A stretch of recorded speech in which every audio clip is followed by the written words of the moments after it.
Om Brahmanandam Paramasukhadam Kevalam Jnanamurtim Dvandvatitam Gagana Sadrisham Tattvamasyadilaksham Ekam Nityam Vimalam Achalam Sarvadhi Sakshibhutam Bhavatitam Trigunarahitam Sadgurum Tam Namami. Om Sahana Vavatu Sahanau Bhunaktu Sahaviryam Karavavahai Tejasvinavadhitamastu ma vidvishavahai. Om Shanti Shanti Shanti Harihi Om Shri Gurubhyo Namaha Harihi Om. Welcome everybody. So a couple of weeks ago, we started chapter 6, which is Dhyana Yoga. And it starts with Sri Bhagavan Vacha. Bhagavan starts by wanting to encourage Arjun and wanting to encourage a householder. Because the dialogue is between him and Arjun, it is to Arjun, but Arjun is a householder and so are we. So that's why it applies to us as well. That is what it is. And what Bhagavan is trying to tell him, there are two things. There is one word called sannyas, and the one who has taken sannyas is a sannyasi. And then there is one word called karma yoga, and the one who is doing karma yoga is a karma yogi. That is what it is. Now, from the highest standpoint, actually the meaning of sannyasa is to give up all the desires in the mind. That is who a true sannyasi is. And a yogi is one who is trying to achieve that. So that's why he is practicing karma yoga. He's doing karma, but he's doing it as karma yoga with the 5 requisites that we have studied to achieve that position, achieve the status of a sannyasi. He's on route. But what Bhagavan is now telling Arjun is that, Arjun, I am willing to call you a sannyasi. I'm willing. Okay, don't think that means that we are sannyasis. No. I'm willing to call you a sannyasi. I know you're a householder. I know you have desires in the mind. Sannyasi is one with no desires in the mind. You have desires in the mind. But if you give up the attachment to the result, if you can give that up, and where is that? That is in the mind only. I am willing to call you a sannyasi. I'm willing. This is to encourage Arjun, encourage us to practice karma yoga so that we can reach that state. We have not reached that state. We have desires in our mind. Okay, no problem. Bhagavan is saying no problem. But that attachment to the result must be given up. And such a person, I'm willing to call him a sannyasi. I'm also willing to call him a karma yogi. Why? Because to give up the result, attachment to the result of action, you actually have to first give up doership. Giving up doership is karma yoga. Giving up attachment to the result, I'm willing to call you as a sannyasi if you can do both. So I'm willing to call you a karma yogi also. I'm willing to call you a sannyasi also. And also he says, Nacha nira agni. So agni is representation of desire. And Agni also represents cooking. We cook on fire. We need, of course, now everybody's on salads, but that those days there was no salad. Now, so no, means young people might say, but we don't need fire. Smoothies, protein shakes, no fire required. So no, that's not the idea. The idea is generally food is cooked on fire, and sannyasis, the highest sannyasis like Ramdas, Samarth Ramdas, Tapovan Maharaj, they didn't cook. They're not supposed to cook. Bhagavan Shankaracharya, they're not supposed to cook. So what Bhagavan is saying here is, but as householder, how can we say, oh, I won't cook and then now I'm a sannyasi? No. That is not the criteria. For you, in your mind, if you can do it, you're a sannyasi, not just a person who has stopped cooking or who is just wearing orange robes. It is not like that. And cha akriya, also the sannyasis, because there is no desire in their mind, desire precedes action. no action can come out without there being some or the other desire in the mind. So if the sannyasi has given up all the desires, why will he act? Why will he act? The only reason he acts is for loka sangra, for the good of the totality, but he doesn't have any. So he doesn't have to do. And we saw that also in Tapon Maharaj. Raman Maharshi, no action. That's it. But we also see Vivekananda, Gurudev, who worked. So either way. So here Bhagwan is telling Arjun that you should. Now, what does it mean? Like, I do not depend on the result. I do not depend for my happiness on that result. That is what it means. So no matter whether that result comes or it doesn't come, I am happy. I'm happy. If we can achieve that as a householder, we have desires. We want to go for this. Actually, it just happened.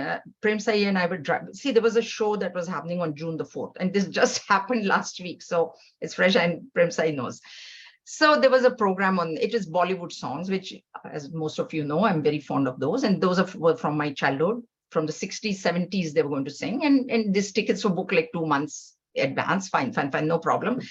And we were driving to the hall, actually, and I got a phone call from this friend who had booked. She's the one that had seen it, and she booked and everything. She got a call. She said, Jaya, guess what? The program is cancelled.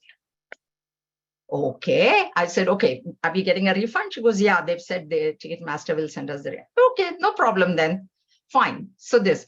Now see, this was what I was telling Prem Sai. I said, Prem Sai, look, if the program would have happened, I'm happy. Because why? And first of all, I never initiated it. She phoned me. I had never even seen that ad. She got it on WhatsApp. I don't know from where. She said, Jaya, this is what's happening. And would you like to go with me? I said, fine, I'll go. It came to me. I took the opportunity because I like those songs. So I took the opportunity. I said, fine. I said, if that program would have happened, I'm happy because I'm happy to listen to the songs when I was at the height of my movie craze and when I was seeing every movie that was released ever in Bombay, Bollywood. I said, I'm happy. I said, now it's canceled. I'm happy. I'll get my money back. So I'm happy. So either way, I'm happy. That should not be lost. It is not that program, I will be happy if I go listen. I can listen on Google Home, also plays all my songs. So either way, and now it's cancelled. Okay, no regrets. Money is coming back. Then I was thinking more. This much only I told Prem Sai. Then I was thinking more. What if there's a third scenario now that the money doesn't come? Suppose if the organizer, it's Mishra Phala, na? Either it happens or some third thing only happens. So suppose now if because I read the email today only in detail, that cancellation email, it says Ticketmaster is saying that when the organizers return the money to us, we will return it to you. Now, what if that organizer goes belly up? Possible. So I thought, now what? Then what will be the condition of my mind? Now, program is also gone, money is also gone. Then this is how I figure. I said, you know what? It was charged 2 months ago to my card. My credit card is paid off. It's off my budget for this month. Everything is done. If it goes. I'm happy. Chalo. There's not a penalty that I have to pay. It's happy. So the point is that in every circumstances, if you can remain happy, you remain on an even keel. Happy means people think happy is, jump, excitement, this, that, pleasure. It is not. That is not happiness. Peace is what happiness is. P-E-A-C-E. Peace of mind. So no matter what the circumstances outside, if you can keep your mind at peace, Bhagwan says, I'm willing to call you a sannyasi because you've given up that dependency. The dependency should not be there. That I am dependent. If this thing happens, I'm going to be happy. And if this thing doesn't happen, I'm not going to be happy. That part has to be done. Okay. So this is what Bhagwan means here. Now, we had seen this. We go further. Yam sanyasamiti prahuhu yogam tam vidhi pandava naya sanyasta sankalpaha yogi bhavati kaschana. O Pandava, please know yoga to be that which they call renunciation. No one verily becomes a yogi who has not renounced thoughts. Okay. So, O Pandava, son of Pandu. All brothers were Pandavas, but because he's addressing Arjun, here Pandava means Arjun. Please know yoga to be that which they call yoga is also renunciation. Sannyasa is also renunciation is giving up. What is what I renounce? Means I give up something. I renounce my clothes, give it to charity or whatever. So I'm renouncing. That is what is giving up. But yogi, what is being renounced by the yogi is the doership, karma yogi, and what is being renounced by the sannyasi is the dependency, is the desire itself. Sorry, the highest definition is he renounces desire. Sannyasi renounces desire. Yogi renounces doership. And therefore, Bhagavan says that one who has not given up thoughts, nobody can become a yogi who has not renounced thoughts. So this is what is very important here. What do you mean? What does Bhagavan mean by he has given up? One who has not given up thoughts. How do you give up thoughts? How can you live without giving up thoughts? That is the question. So thoughts, Madhusudan Saraswati ji now describes, gives us 5 types of thoughts. That is his commentary. And so the first thought is called pramana. Pramana means true knowledge. Here, pramana, true knowledge. So see, all knowledge is happening through the medium of thought. Okay. So 5, pramana is true. And what is true knowledge is, as per Vedanta, I am Sat Chit Ananda. That is the only true knowledge that is there. That's pramana, that I am that Brahman. I am that self. Okay. Second is viparyaya. Viparyaya is mithyanyanam. Mithyanyanam is what? The world is real. My happiness is in the world. I am the body, mind, intellect. All this is mithya. It is called mithya and not false because the world is experienced. False, understand the difference between false and mithya. Even I think Swamiji explained. Mithya is something which is perceived but not true. False is something which is not perceived at all, like the horns on a rabbit. This is what Shruti gives us these examples. Son of a barren woman. No person, I can't say my mother was barren. I cannot say that. Son of a barren woman doesn't exist. Horns on a rabbit do not exist. A bow made out of sky flowers. Flowers that grew in the, these are the examples from the Shastra. That's what I'm giving you. These things do not exist. They are false. They're not mithya. But the rope on the snake is mithya. Snake on the rope is mithya. Because at one point you thought it was a snake. You got afraid. You see the world. You experience the world. You taste the world. You see, you smell, you touch. So it is perceived. But that which is perceived, but yet not true, is viparyaya, mithyanyanam. Next is vikalpa. Vikalpa is shabda praman. Now the shabda praman is very important in the sense, shabda is word, that thought which has come to you because of shabda, because of words. Now words are there, either you can hear the words or you can read the words. Na? Newspaper you can read. So if not, you can't smell, touch. Those 3 are not there. But seeing is there. So TV, you can watch TV, YouTube, you can watch the news. So all this falls under Shabda Praman. Now in Shabda Praman, at a very low level, there can be real and false. So there is news reporting. First, even at a very lower level, some person is talking to you. Now that person A is telling B about C and saying C is either very, very good or C is very, very bad. This could be true or false, right? This person C, you're hearing from somebody, you don't know this C person. Somebody is coming to you, telling you all these things. This is also Shabda. It's thought through the medium of words. But those words, this is a very low level. Those words, gossip, could be true, could not be true. So that's one level. Then the next level is newspaper, news.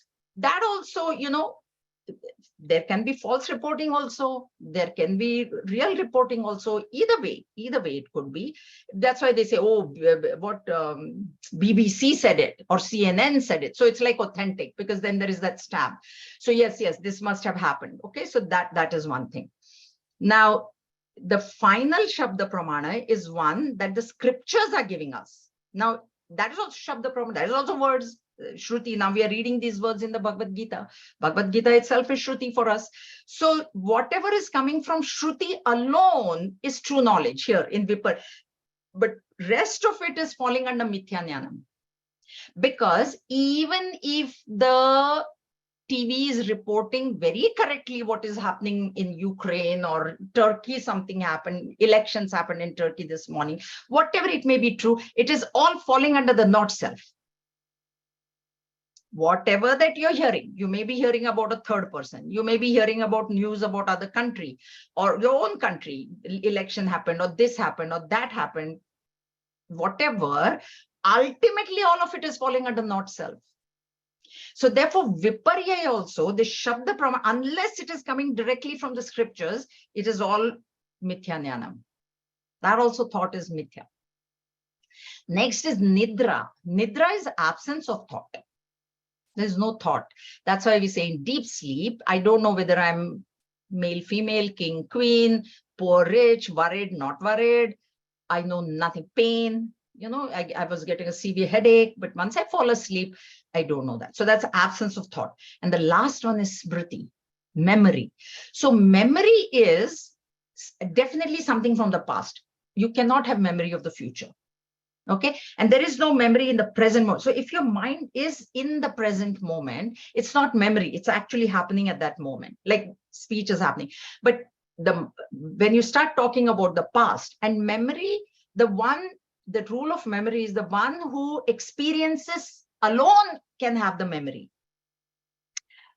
If somebody else tells me that, oh, this is what I dreamt, and even if I tell you that this is what happened, it's that person's memory that I'm relating. It's not my memory. So memory by definition, memory is something which that person has experienced himself or herself. If I were to tell you my own dream, then yes, it is my memory. So smriti, that is. Now this memory is always in the past. Memory is only from the past. Past is dead and gone. Okay, so no matter what, that's why elderly people, my mother-in-law, I remember this, my mother-in-law said, see, as we get older, there's nothing in the future to look for, so we only look at the back and then we tell you all these. And I'm like, okay, I'm your daughter-in-law, I don't even know half the people that you're talking about, right? But this I'm like, do you want to hear this? That's why one tip for mothers-in-law, never talk about your past to your daughter-in-law if you have one. Don't. So memory. Now, when Bhagwan is saying, give up thoughts, what kind of thought should I give up? First of all, past should never be brought about into our conversation. Past is to be used like a rear view mirror in the car. You know, when you're driving a car, do you constantly look at the rear view mirror? Constantly? Can you? You can't. But can you remove it also? In the Tesla, you can. That's a different matter. But because the screen is there. But in all cars, you need that to just keep an eye on what is happening behind you. Just to keep an eye. When I studied in young drivers, they told me every 8 seconds you should look at the mirror. And so about every time I'm going to look at the watch, 8 seconds. He said, no, that means every block. Once every block, you just quickly just glance and you don't move your head. You only move your eyes. You look at the mirror. So our past also, we should use just like that.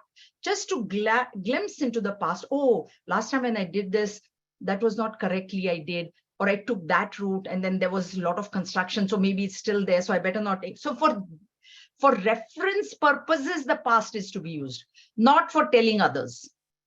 Because past, ego, one definition of ego is a memory of, a memory of the past.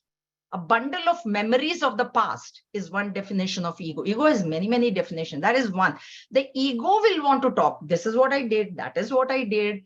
That is all coming from the ego. So that is one thing. Now, nidra, oversleeping should not be there, because nidra you cannot give up. Sleep you cannot give up. Vikalpa and viparyaya, those two thoughts can be given up. And then pramana has to be kept. Whatever is coming from the Shruti, whatever is coming from the spiritual guru, that needs to be retained. So when it is said, give up thoughts, this is one aspect of that, giving up thoughts. Now, the other aspect of this thought is Swamiji also told that dialogue of Yudhishthir from Mahabharata. Yudhishthir said, "O desire, I know where your root is, what your cause is. The root, your cause," he's talking to desire, this desire, is sankalpa. And sankalpa is samyak kalpana. Samyak kalpana, kalpana, imagination. It is an imagination of happiness that I have put on an object, person, situation outside. And because of that sankalpa, this will give me happiness. This desire is arising. And when the desire arising, it is proceeding to action, physical action. So Yudhishthir says, I will give up that sankalpa only, I will give up. That my happiness is dependent on this. Once I give up that sankalpa, there's no question of desire. This is what also he means here. Because if there is no sankalpa, there will never be an egocentric desire followed by action, egocentric action. See, action, even sannyasis, like realized masters, have done actions. Okay, is it out of sankalpa? Like, is it out of, oh, it will make me very happy, you know, if I set up so many ashrams? It is not. It is only for the good of the totality. Those actions only should be coming out. And if those type of actions are coming out, then we are a yogi, we are a sannyasi, and we can be in any situation. So I was the Bhiksha for Swamiji at one place, and there were these ladies who came. We were there early, and one of them is reading Swami Vivekananda, and she said, Swami Vivekananda said that if I were to take birth again, I would only want to take it in India. India is the greatest spiritual, it has got such spiritual power. And I said to her, what they don't realize is, I told her, you know what, when I was told, when I left Sandipani, they said, you need not come to the ashram every year. You go back and you make your home an ashram. Now, India is, I agree. And I said, most of our Swamijis, and they all say, yes, we will. But that spirituality is in your mind. Place is there. Yeah. Why can't you are here. Your mind is with you. You make your own home as an ashram. You make your own body as a temple. You have the spirituality right here. Why can't you? So what she's trying to say is India is greater. It is better to be born. There's so much things going on in India too, in that spiritual holy land. There's so much going on. So much is going on here also. But you don't have to get affected by it. You can remain like that. And why are you getting affected? Right? So it is us. It is our mind. It doesn't matter. I told her that, see, long time back, I mean, he's a missionary, he's Washington, D.C. he lives in. And a long time back he came, then he got married. Gurudev was there that time. And then his wife was pregnant. So he approached Gurudev and he said, Gurudev, I'm going to be a father now. And what do you think? Should I go back to India? Because this is America. And how do I raise my children here? And then Gurudev said to him, you know what? There are problems over there. There are problems over here also. So it doesn't matter where you raise your children. You are the one that are raising them. So you make them the same. There's no need to leave. You think that if you take, they'll be absolutely protected and everybody will become, is everybody in India becoming a sannyasi or following spiritual paths? No, it's not like that. So it depends on you. So this is what he means. He says, give up, if you cannot give up that sankalpa, so thought of acting, that also, this doesn't mean, this thought, when he says here, no one who has renounced thought is only that sankalpa, that idea, that not even an idea, imagination. So imagination is what? Imagination, it is not factual. That imagination, that my happiness is there, that should be given. And one who does not give up that sankalpa, he can never become a yogi. Because you see, constant dependency is there. Okay, so this is what he means here. He's showing oneness between sannyasa and yoga. Both have got giving up. Both have got renunciation. What is being renounced? Everything is in the mind. That's why a householder can do it. That's why a person who is not wearing orange can do it, because mind is not wearing orange, green, yellow, nothing. Mind is mind. So we can follow it. All right. Now he says, Arurukshormunir karma karanam uchate yogarudhasya tasyaiva shamakaranam uchate. For a muni or sage who wishes to attain yoga, underline that, that is important. Action is said to be the means. Who wishes, okay, so he's not there. For the same sage who has attained to yoga in action, quiescence is said to be the means. Aru Rukshaha Munir Yoga. Aru Rukshaha, see this Aru Ruksha is climbing the steed. This is like Gurudev says that because Arjun was an army man, he's using this example. And I can give you examples in our life also. What is it? See, when the horse is first, they're training to ride.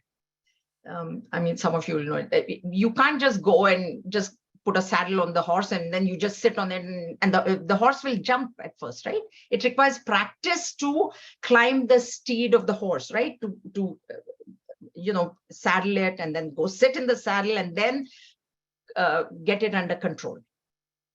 Everybody knows this about the horse? Simpler example is, I've given you this before. You go, you give your driver's license and then you get a license. Are you an expert in driving? You're not. So this is what. So he's giving a comparison between one who is trying to climb the steed of the mind, here it's the mind, or one who is trying to be an expert driver and one who is an expert driver already. These are the two comparisons, okay? Or some newlywed girl, I was also like that, book 2 teaspoons of this, like every teaspoon is like, which teaspoon, which tablespoon, right? And then you cook for 10, 20 years and you're just throwing things in there, literally. I've seen people do that. They just throw things and it comes out good for a young. So that is the difference. So what he's saying is, for one who is trying to control the mind, here it's the mind, the horse is the mind. So one who is trying, then for him, karma karanam uchate. It is said that one who is trying to control the steed of his mind or trying to control his mind, karma is prescribed. And not karma as karma yoga. Here, karma word should be taken as karma yoga with those 5 attitudes: sense of duty, sense of surrender, sense of prasad, sense of equanimity, samatvan buddhi, asangatvam, detachment to the action, detachment to the result. If you are detached to the action that is being done, detachment to the result will already come. If you're attached to that action very much, you're going to get upset with the result. So if you're not attached to the action, there cannot be that much disturbance when the result comes or doesn't come. So he's saying this, the reason, karana, cause for controlling the mind is karma. But once you have controlled the mind, then you can withdraw. Then you can withdraw from karma. Like you have your teaspoons and tablespoons when you're doing the recipe for the first time. And once you're an expert, you can throw the teaspoons away. Because, with your hands, you can just, okay, that is what he's meaning. Now, in Mahabharata, how do I control the mind? One is karma to be done with those attitudes, okay?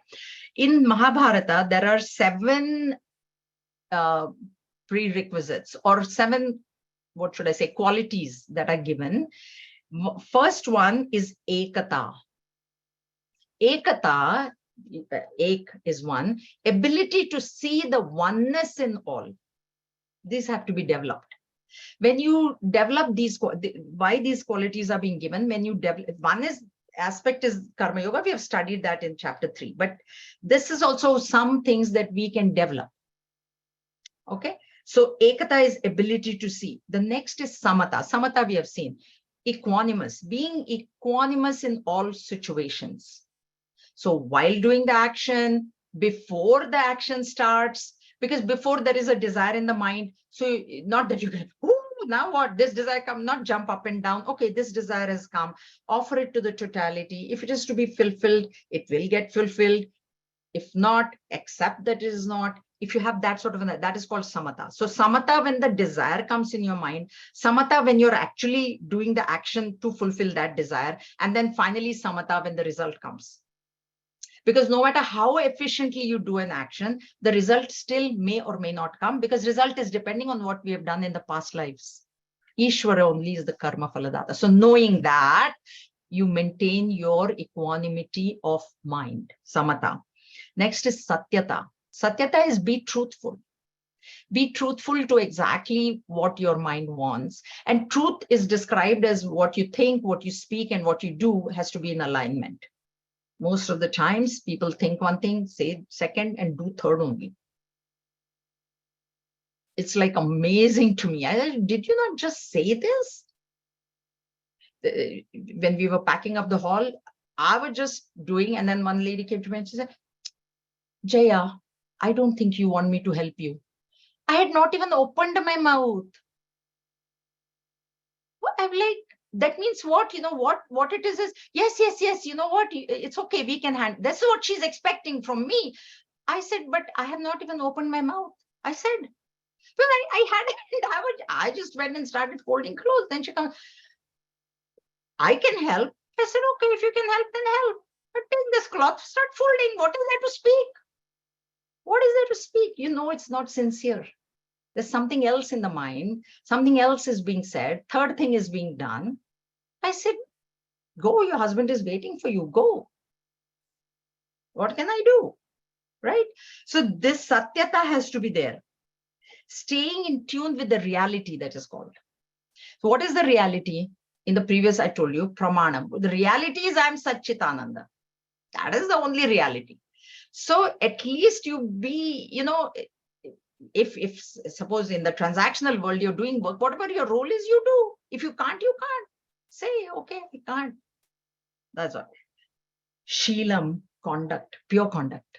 So as spiritual seekers, our conduct should be above any reprimand. There should not be any mistakes we can make, but conduct we can control. Sthiti. Sthiti is ability to remain free from agitations. Now, when you have the samatha, then you will not be as agitated. And the reason is this knowledge only can arise in a peaceful, quiet mind. That's the thing. In an agitated mind, if, you know, even outside, I always give, even in an office, suppose you have a project you're doing, if your mind is worried about something that is happening at home, or your mind is agitated about anything, can you concentrate on that meeting or project or whatever that you're doing? Outside also you can't if the mind is agitated. This knowledge is so much more difficult because it is very subtle. Now, if your mind is not quiet, how you will understand that? How will you understand that sort of knowledge? So that's why sthiti. Sixth is ahimsa. Ahimsa is we should never think ill, even like now, of course, we are not in a position to go hit somebody or do physical ahimsa to anybody. Hinsa is injury, ahimsa is non-injury. But even in the mind, we should not think, you know, let something happen to the neighbor, or whatever, you know, we should not even, because as spiritual seekers, if we want to call ourselves a spiritual, this is, you know, what happens when we have these things, we will protect ourselves from ourselves. That is where we need the most protection, our mind. That now it will come for the mind, you know, mind only will pull you down. It's your own mind, not anybody else's. I think Swamiji gave a very beautiful example. He said, now if I look at, that phone, is it Pixel 2? Is it this? Gone. Mind is gone. So you pull the mind to the eyes, right? And that's why this ekata is there, number one. So you go from the many to the eka. So from that camera, from that phone or whatever that was taping Swamiji, because from that phone he can go into 1,000 channels. I don't have that phone. Maybe that is a better one than me. I hope it is recording okay. Otherwise, my face won't look good on YouTube. It will take you God knows where. So that's why then you bring it back to so you got two. Then you go back into the mind. There's only one. Then you go even further back. That is trick for meditation, but that is what this is. So ahimsa is there should be no even in thought. ahimsa. And the last one is arjavam, straightforwardness. So you should be straightforward, not like that. I'm sure you don't want me to help. That is not straightforwardness. Straightforwardness would be, I can't physically help. Can I go? That is straightforwardness. I can't do this. It's okay. It's okay. Nobody expects, So straightforward. These are the so this is what he, and then that's shama. Shama is withdrawal. Shama is control of the mind. Shama and Dhamma, and that also Swamiji explained very beautifully, which I have also explained in Vivek Chudamani. Shama is control of the mind when you're not allowing the mind to go outside, and Dhamma is control of the senses where you're not allowing the object to come inside. What does the mean? Object is not telling me, come, buy me. That's a mall example I always give you. Walk in the mall. No object is telling me anything. It is inert. It cannot tell me anything, but my mind is running out. So that mind has to be controlled, and whichever way that you can exercise control, you can do. And control also, if you force the mind, it will come out at some. So control in the form of choice, or control in the form that I want to achieve something higher, and this is something lower, and I really don't want to go into that. So either way, whatever way, or at an even very, very lower level, I don't have the money to buy this. I don't have my credit card to buy anything that you can use, you use, whatever resonates with you. So that is what Shama is. So he says, one who has controlled his mind, then he doesn't have to be then he doesn't have to do any action. You do action as karma yoga, get the mind under control. Once the mind is under control, then even in Vivek Chudamani, we saw that verse where Bhagavan blesses the disciple. He says, you have seen the truth. You have realized the truth. You go out in the world. No problem. No problem. Go. Because you can't but see the reality no matter where you are. So if that is the case, you can go anywhere. If your mind is calm, you can go, you can enjoy. The best way to enjoy things is to know that that is not what is making me happy. I am already happy. Go and enjoy. You will never get attached. You will never get attached. I've got a note here, every interaction in this world must be such that it does not create a vasana for me. You interact with the world. There's no problem interacting. Our problem is I interact and then immediately I say, I like this and I don't like this. That is what is creating vasana in my mind. Okay. All right. Any questions? Yada hinendriyartheshu na karma svanushajjate sarva sankalpa sannyasi yogarudhastadochate. When a man is not attached to sense objects or to actions, having renounced all thoughts, then he is said to have attained to yoga. Now here, attain to yoga, here yoga is not karma yoga, here karma yoga is dhyana yoga. This, because the first 10 verses in this chapter, they are a preparation to meditation. The chapter is dhyana yoga. So from 11 onwards, then Bhagavan will actually give instructions as to how meditation is to be done. But even before, Gurudev used to say that for half an hour meditation, you need 23.5 hours of preparation. See, if your mind is completely extroverted for 23.5 hours, and then you say, now I will meditate, that mind is never going to listen. Mind is a monkey mind, right? So this first 10 verses is the prep. Is the prep to start meditation. And already if we heard chapter 3 and we started our prep, then yes. And even then, no, because it takes births and births. Okay. So what he's saying is, yada hi na indriyartheshu, indriya, the senses, when they are not attached to any sense objects or to actions, both. This karma, indriya, and artha. Indriya, artha is this artha. There's two meanings to artha. Artha is one is to the object. Artha means object also, sense objects, and one is to the senses also, both. So what happens is I am very fond of, say, eating. Okay.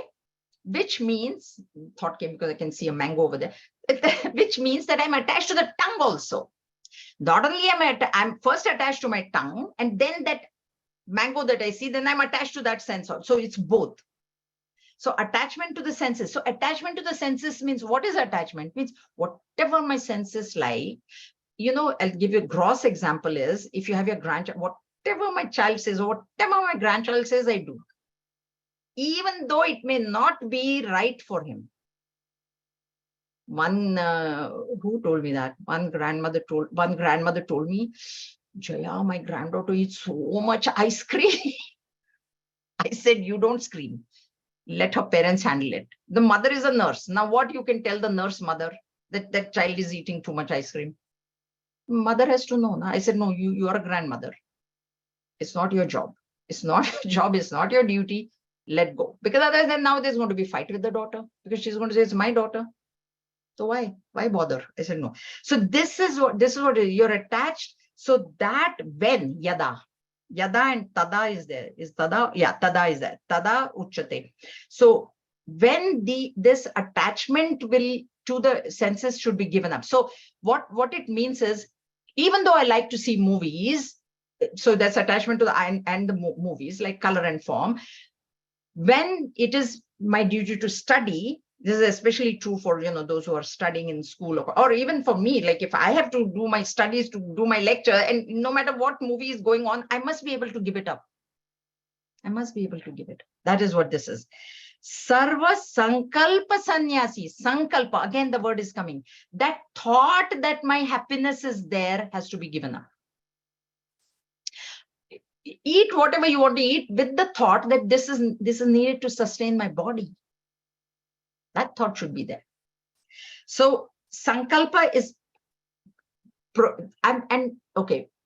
Thought that it will give me happy is where is that happiness in the future?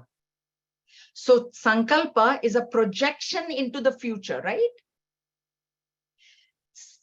Very classic example is, I think this is I like this very much, and I'll become very happy by eating it. And you don't know that you're allergic to that thing, or there's nuts in there and you're allergic to nuts. Now what is going to happen to you? That's why we say that happiness is a projection, because it really may not make you happy. It might actually make you miserable, because if it contains something which you're allergic to, you're finished. So that projection has to be given up. Then when this projection is given, then yoga arudha tada uchate. That is the break of that last word. Yoga arudha. Arudha is to climb up the steed of the horse or the mind. So when that sankalpa is given up, I will consider you, that person is considered to be an expert at like at horse riding. So his mind is under his complete control. So complete control is, mind is not running out, objects are not allowed to come in, and then this mind is now ready for meditation. It has to be, Gurudev used to say, your mind has to be meditation worthy. There are the qualifications are there, right? We study for LSATs, MCAT. What is that? Why are they getting the students to do all those exams? They're saying whether this child is qualified to enter our school, right? Medical school, engineer, whatever school, law school, whatever school is there. The qualification is that this is the qualification to enter into the realm of meditation, because Vedantic meditation is what is going to give you the highest. It is not any other kind of meditation. It is not a meditation to just relax. People do meditation will relieve stress, relax. So you're shortchanging yourself. If you do meditation to just relax, you can go to sleep and relax. So meditation can give you the highest. So keep that. But if you want to reach that highest, then the price that you have to pay also is higher, right? You want a good product, you pay a higher price. If you want the highest, Price also is, what is the price here is not money or is not whatever this thing, mind under control. So there should, the attachment to object is given up, attachment to the indriya, the senses is given up. The mind is, when the mind is completely in your, what is in your control, you know what that means? I tell my mind, I am in the seat of meditation, and now I do not want you running here and there, and the mind listens, which is extremely difficult. That's why one of our Swamiji said, it's okay, the mind runs, you bring it back. And that's what Swamiji was telling. The mind will run, but you bring it back. So be aware of your mind running. What happens to us is we think we are the mind. The mind is running, but you need to become aware. The faster you become aware that your mind has gone, to that extent you have spiritually evolved. So same thing, even forget meditation, outside, anger comes, right? Mind is getting angry. You observe, you say, no, I do not want to react. Road rage, why do you think road rage is happening? People are in California, they were shooting other people. If the person was going slow or whatever, or fast, or I don't know, whatever, right? That is because the mind has got angry and the person has got carried away with the mind. That if you can stop, that is the practice, spiritual practice that everybody must do. That the mind goes into imaginations and into this and that, you should recognize that this is what the mind is doing and bring it back. That is when you become yoga rudha, means worthy of meditation. Your mind is worthy of meditating. Okay, chapter 3, practice of quietening the mind. Chapter 4, getting the knowledge, because the mind is getting quietened little by little by little. So chapter 4, chapter 5, complete control. And then chapter 6, where now you will go into that truth, into that final reality. Next verse is extremely important. Uddharedatmanatmanam natmanam vasadayet atmaiva adhyatmano bandhuhu atmaiva ripuratmanah. Let a man lift himself by his own self alone, and let him not lower himself, for this self alone is the friend of oneself, and this self alone is the enemy of oneself. So here this word self is Atma is used 7 times, and each time it has a different meaning. So let a man lift himself by his own self. That self is a capital S. So in your book, I'm sure you guys have got more latest book, that is S capital. And let him not lower himself, for this self alone, here it is the small s. Alone is the friend of oneself, and this self is again the small s. Alone is the enemy of oneself. So here 7 times Atma is used, and it has 2 meanings. One is mind and one is the supreme reality. Okay, so first thing is, let a man lift himself by his own self alone. That self is the supreme reality. That Atma, Uddharet Atmanaha Atmanam. Atmanaha, first Atmanaha is yourself, is the mind. Lift your mind by the higher self. So that's pure self, and this is mind. And when Bhagavan says the mind is your, that Atma is your friend and Atma is your enemy, both Atmas mean mind. So your own mind is your best friend, and also it can be your worst enemy. That is the meaning there. There are 4 statements here that Bhagavan has made. Lift yourself by yourself means what? Means there's nobody else who can lift you up. Of course, physically, if you fall, there are other people, you can call 911. But when your mind is going down, it's you yourself that have to bring it up. Nobody else can. Lift yourself. Do not fall. Try. I would say, try not to fall. Where fall? Not a physical falling, but your own mind. That's what when I said, when the mind runs out, or when the mind has negative thoughts, all that is coming under falling. So when the mind has a jealous thought, an angry thought, whatever negative thought, your own higher self has to pull it up. That is what Bhagavan is saying. Lift yourself by yourself. Okay, do not fall. Mind is your friend and mind is your enemy. Okay. Now, at a lower level, see, we all have heard of the word conscience. We have a conscience, right? So when the mind is saying, do something which you're not supposed to do, then who is telling you do something which, suppose you want to hurt? There are two aspects there. One is you want to say something insulting to somebody or hurt somebody, then your conscience pricks you. Or you want to do something wrong, then your conscience pricks you. No, no, no, no, no, you should not do. And one is the intellect. So higher self also can be at a lower level. At the highest level is, so intellect and mind. So the mind wants to, our typical example, wants to eat gulab jam, but then the intellect is saying, no, you're a diabetic. Tomorrow your sugar level is going to go, so don't eat. So that again is there. So you lift yourself by not control, by choice. See, that's why mind, if you start control, what should I say, envisages force, right? Control, you're controlling somebody, then that mind is going to come back in double force. But if you tame, that's why Shastra says, tame the mind, tame, T-A-M-E, tame, like, there's a wild tiger in the circus, what they tame it. Now horse also, wild horse, they tame it, they calm it down. So when the mind calms down, then these thoughts come easily. That, yeah, I know, I feel like eating that, or I feel like doing that, or feel like reacting. I've given you the example. I get WhatsApp messages and my first reaction is to just write something. And then when I think, no, that is not befitting me. If I want to call myself a spiritual seeker, then it doesn't befit me. So that way, when you exercise choice, the mind doesn't revolt. Then the mind will not come back in this. This is what it is. So when your mind is becoming extroverted, the first one, uddharet atmana atmanam.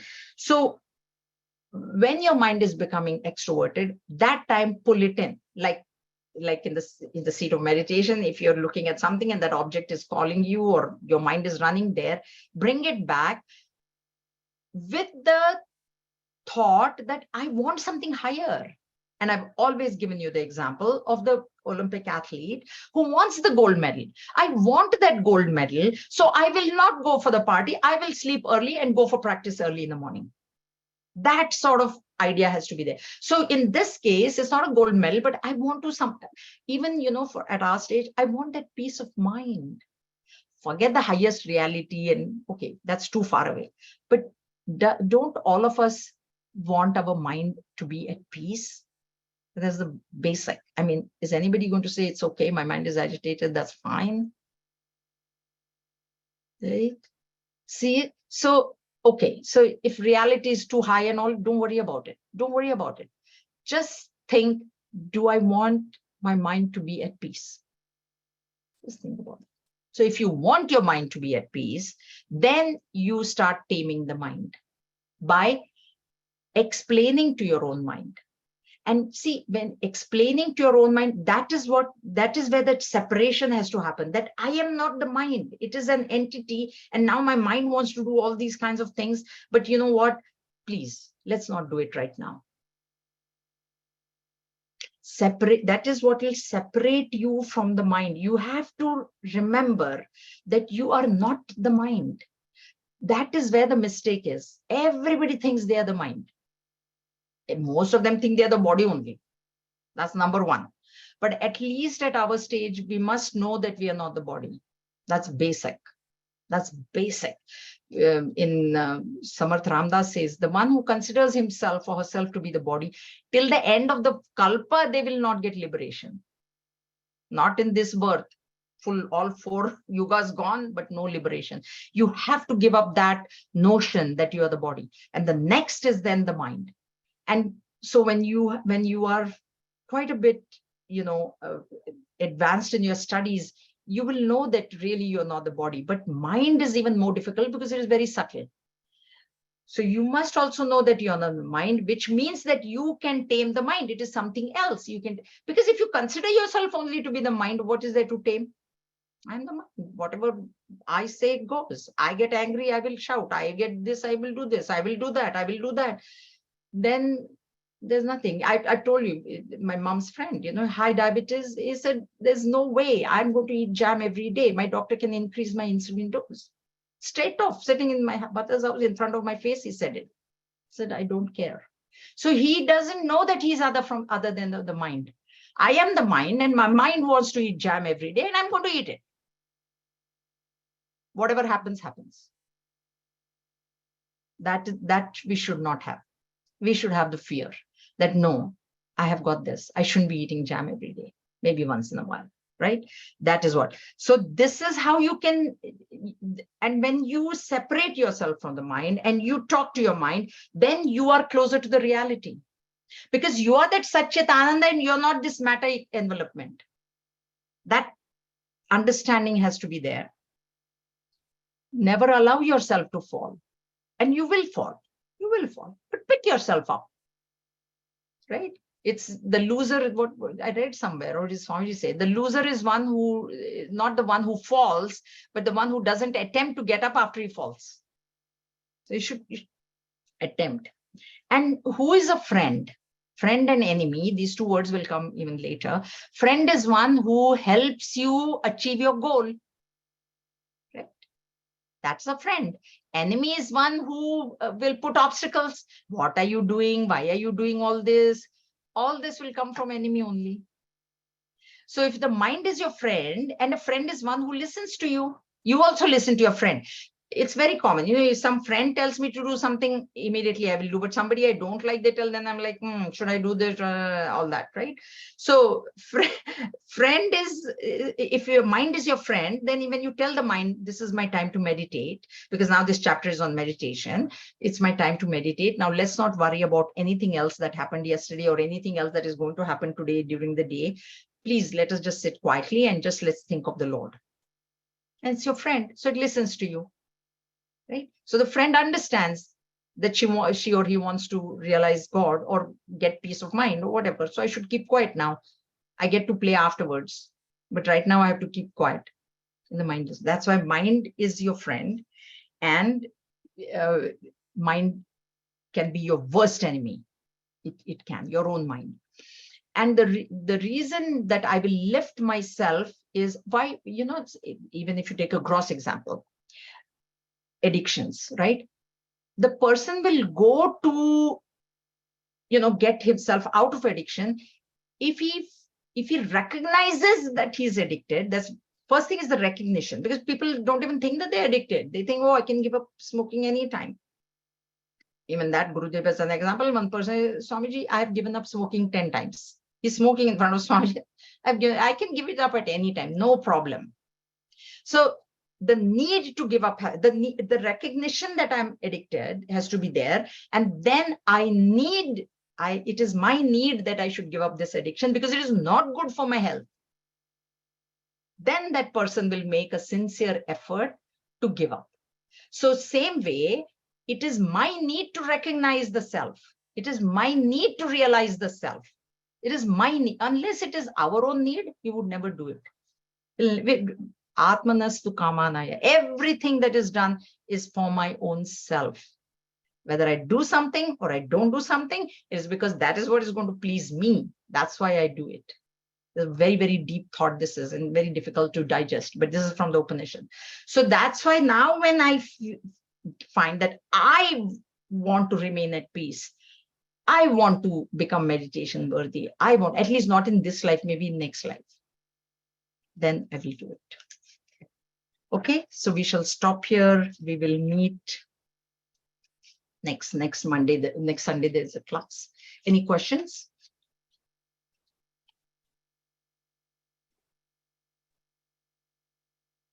All right.